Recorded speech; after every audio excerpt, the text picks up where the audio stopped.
Hello എല്ലാവർക്കും റാണീസ് റെസിപ്പിയിലേക്ക് സ്വാഗതം. പിന്നെ ഞാനിവിടെ ഉണ്ടാക്കുന്നത് എള്ളു പുളിയാണ്. എള്ളു കൊണ്ടുള്ള ഒരു പുളി. ഇത് കറുത്ത എള്ളും കൊണ്ടും ഉണ്ടാക്കാം, വെളുത്ത എള്ളും കൊണ്ടും ഉണ്ടാക്കാവുന്നതാണ്. ഹെൽത്തി ആയിട്ടുള്ള ഒരു റെസിപ്പിയാണ്. ഇത് നമുക്ക് ഇതെങ്ങനെയാണ് ഉണ്ടാക്കുന്നതെന്ന് നോക്കാം. അതുപോലെ എൻ്റെ ചാനൽ ഇഷ്ടപ്പെടുകയാണെങ്കിൽ ലൈക്ക് ചെയ്യണം, ഷെയർ ചെയ്യണം, സബ്സ്ക്രൈബ് ചെയ്യണം. സബ്സ്ക്രൈബ് ചെയ്യുമ്പോൾ ഓൾ എന്ന ഓപ്ഷൻ എനേബിൾ ചെയ്യണം. ഓൾ എന്ന ഓപ്ഷൻ എനേബിൾ ചെയ്താലേ ഞാൻ ഇടുന്ന വീഡിയോയുടെ നോട്ടിഫിക്കേഷൻ കിട്ടത്തുള്ളൂ. അപ്പോൾ നമുക്ക് റെസിപ്പിയിലേക്ക് പോയാലോ. അപ്പോൾ അതിന് വേണ്ട ഇൻഗ്രീഡിയൻസ്: 10 വെണ്ടയ്ക്ക നീളത്തിൽ കട്ട് ചെയ്തെടുത്തിട്ടുണ്ട്, 5 പച്ചമുളക് നീളത്തിൽ കട്ട് ചെയ്തെടുത്തിട്ടുണ്ട്, നാരങ്ങ വലിപ്പത്തിൽ പുളി പിഴിഞ്ഞെടുത്തിട്ടുണ്ട്, 1/2 ടീസ്പൂൺ മഞ്ഞൾപ്പൊടി, 1.5 ടേബിൾ സ്പൂൺ മുളക് പൊടി, 1 ടേബിൾ സ്പൂൺ സാമ്പാർ പൊടി, 1 ടേബിൾ സ്പൂൺ കറുത്ത എള്ള്, വെളുത്ത എള്ളായാലും കുഴപ്പമില്ല, 1 ടേബിൾ സ്പൂൺ പച്ചരി, 1 ടേബിൾ സ്പൂൺ കടലപ്പരിപ്പ്, 1 ടേബിൾ സ്പൂൺ ഉഴുന്ന് പരിപ്പ്, കറിവേപ്പില, ആവശ്യത്തിന് ഉപ്പ്. നമുക്കിത് എങ്ങനെയാണ് ഉണ്ടാക്കുന്നതെന്ന് നോക്കാം. ആദ്യം എള്ളും പച്ചരിയും കടലപ്പരിപ്പും ഉഴുന്ന് പരിപ്പും ഒന്ന് ഫ്രൈ ചെയ്തെടുക്കാം. പാൻ വെച്ച് ചൂടാവുമ്പം അതിലേക്ക് എള്ള്, പച്ചരി, കടലപ്പരിപ്പ്, ഉഴുന്ന് പരിപ്പ് ഇട്ട് കൊടുക്കാം. ലോ ഫ്ലെയിമിൽ ലൈറ്റ് ഗോൾഡൻ കളർ ആകുന്ന വരെ ഒന്ന് റോസ്റ്റ് ചെയ്തെടുക്കാം.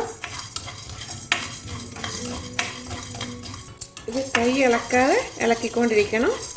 ഇതിപ്പോൾ റോസ്റ്റ് ആയിട്ടുണ്ട്. നമുക്കിത് വേറെ പ്ലേറ്റിലേക്ക് മാറ്റാം.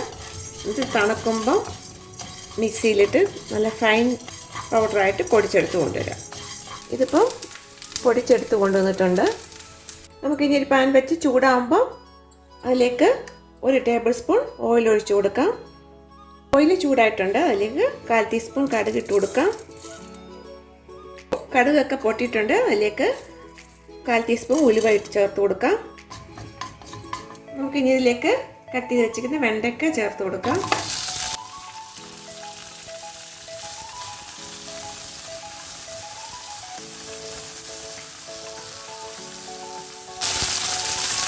ഇതിലേക്ക് പച്ചമുളക് ഇട്ട് കൊടുക്കാം. നമുക്കൊന്ന് വഴറ്റിയെടുക്കണം. ഈ വെണ്ടയ്ക്കയ്ക്ക് പകരം വഴുതനങ്ങയും പാവയ്ക്കൊക്കെ ഉപയോഗിക്കാവുന്നതാണ്. വെണ്ടയ്ക്കൊക്കെ വഴന്ന് വന്നിട്ടുണ്ട്. നമുക്കിനി ഇതിലേക്ക് മസാലപ്പൊടികൾ ചേർക്കാം. മഞ്ഞൾപ്പൊടി, മുളക് പൊടി, സാമ്പാർ പൊടി ഇത് ചേർത്ത് നന്നായി ഒന്ന് മിക്സ് ചെയ്യാം. സാമ്പാർ പൊടിയുടെയൊക്കെ പച്ച മണമൊക്കെ ഒന്ന് മാറണം.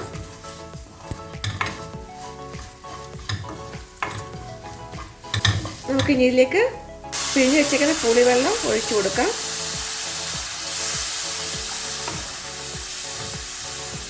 ഇതിലേക്ക് ആവശ്യത്തിന് ഉപ്പിട്ട് കൊടുക്കാം. നന്നായി ഒന്ന് മിക്സ് ചെയ്യാം. 10 മിനിറ്റ് അടച്ചു വെച്ച് കൊടുക്കാം. ഈ പുളിവെള്ളത്തിൻ്റെയൊക്കെ പച്ച ചെവയൊന്ന് മാറാൻ വേണ്ടിയാണ്. നമുക്കിത് റെഡിയായൊന്ന് നോക്കാം. ഇതിപ്പോൾ ഇവിടെ റെഡി ആയിട്ടുണ്ട്. നമുക്കിനി ഇതിലേക്ക് പൊടിച്ചു വെച്ചേക്കുന്നത് കുറച്ച് ഇട്ട് കൊടുക്കാം.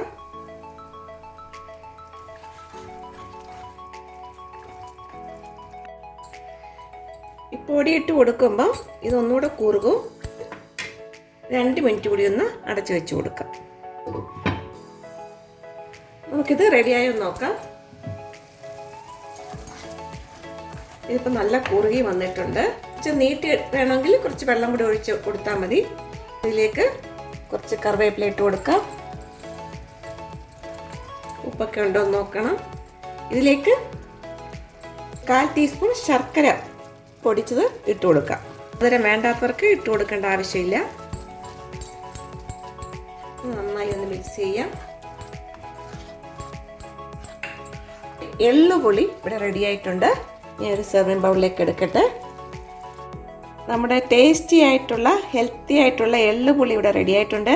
ഇത് ഇരിക്കും തോറും കുറുകി വരും. അപ്പോൾ എല്ലാവരും ഇത് ഉണ്ടാക്കി നോക്കണം. ഉണ്ടാക്കി നോക്കിയിട്ട് ഫീഡ്ബാക്ക് അറിയിക്കണം. എല്ലാവർക്കും ഇഷ്ടപ്പെട്ട ലൈക്ക് ചെയ്യണം, ഷെയർ ചെയ്യണം, സബ്സ്ക്രൈബ് ചെയ്യണം. അടുത്ത റെസിപ്പിയായിട്ട് കാണാം. ബൈ.